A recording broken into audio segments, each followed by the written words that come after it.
All right, so we have here the two substances involved, and then we're going to find out what their concentrations are going to be. But first of all, let's take a look at the reaction that's taking place between these two. We have NaOH aqueous plus MgSO4 aqueous. And again, this is going to be a double displacement reaction. So we need to find the charges here. Sodium is positive 1, hydroxide is negative 1, magnesium is positive 2, sulfate is negative 2. And the magnesium and the sodium are going to switch places. So that's going to give us magnesium hydroxide and sodium sulfate. So now we need to make sure that the charges are balanced in our new compounds. Mg is positive 2, OH is negative 1, so we're going to need 2 hydroxides for that. Sodium is positive 1, and magnesium is negative 2, so we're going to need 2 sodiums to balance the charges. Okay. Next thing we need to do is to find out which one is going to be the precipitate, or maybe both are. Let's find out. Well, we can right away eliminate Na2SO4 because sodium is a group 1 metal, and so we know this has to be aqueous. The question is MgOH2 going to be aqueous? Some hydroxides are aqueous and some hydroxides are not, so we need to go to the chart, page 773, see if that's on the list, and yes, indeed it is. So that will be our precipitate that we're going to be focusing on. Okay, so if we focus on that, then MgOH2 solid double arrow with water is going to create Mg2 positive ions and hydroxide ions. And there'll be 2 of them, so we need to put a 2 there. Which means the KSP for this is going to be the concentration of magnesium times the concentration of hydroxide squared, because of that 2 right there. And the KSP value for that is 1.8 times 10 to the negative 11th.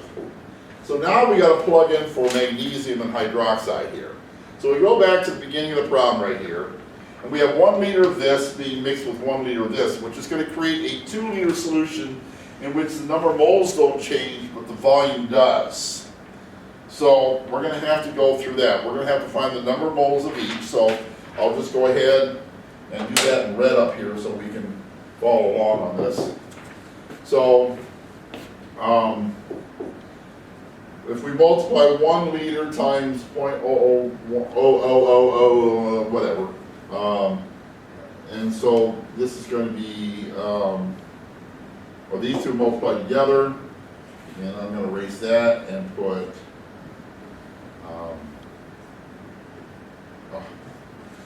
I hate this smart bar so much. Okay, so that's going to equal 0.00001 moles. I hate you so much. Divided by the total sum of this, which is 2 liters. So divided by 2 liters, and that's going to give me 5.0 times 10 to the negative 4. Moles per liter. So that's our new concentration of the sodium hydroxide. Now I don't care about the sodium part, but the hydroxide now is going to be that. So I'm going to plug in that right here.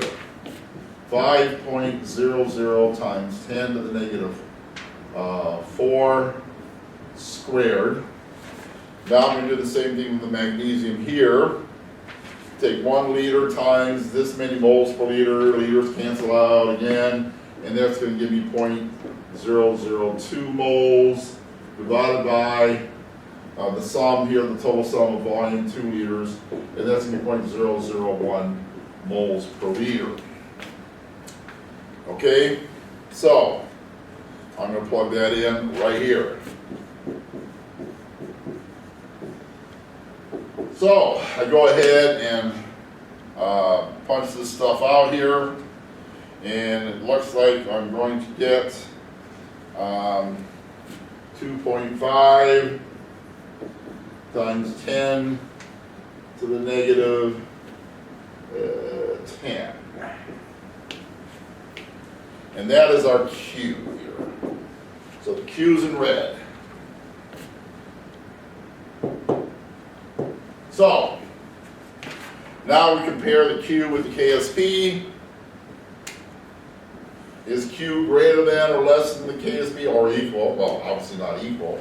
But is 10 to negative 10 bigger or smaller than 10 to negative 11? Well, because in negative land, everything goes backwards. It's backwards land. So in positive land, 10 is less than 11. But in negative land, negative 10 is greater than negative 11. So that means the Q is greater than the KSP, and there will be a precipitate. Yay us. So as normally would be the case, we expect precipitate. Like I said, most of the time it will be. Sometimes, particularly textbooks, it won't be. Okay, so go ahead and do your practice problems here for this. Your practice problems, page 798, 40 through 44. Okay, have some fun.